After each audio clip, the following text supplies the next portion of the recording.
Let's talk about it with the founder of the National Security Institute at George Mason, Jamil Jaffer, and let's get right to it. What's the significance of this?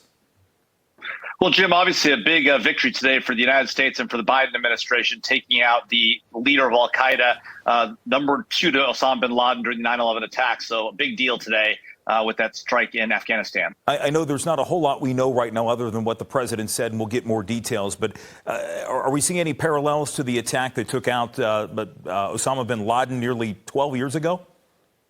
Well, some. He was at a safe house this time in downtown Kabul. They were able to locate him by tracking his wife and children, watching them over some period of time. They knew he was in Kabul. They weren't sure where.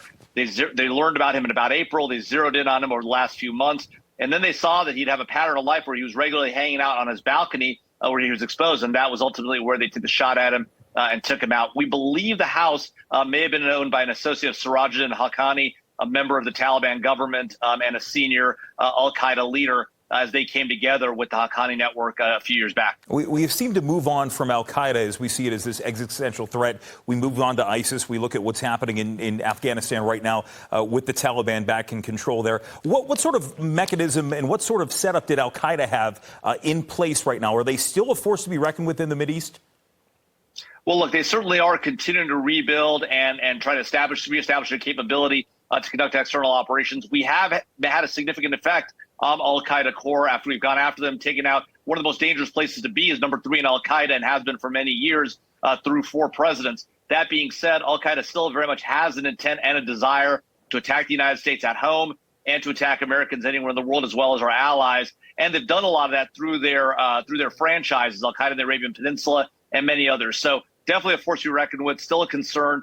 After this attack, they'll probably go to ground for a little bit, but they may try to inspire attacks here in the United States and elsewhere, using folks that are in the United States and might be willing to conduct lone wolf attacks. Last question. I know that in D.C. You followed this, and we talk about Osama bin Laden, the killing of him again back in 2011. When we saw that play out, Jamil, how long did we have to wait before we saw them come back above ground? When we saw al-Qaeda resurface, and do you think that there'll be a certain period of time? You just mentioned we would see them go underground.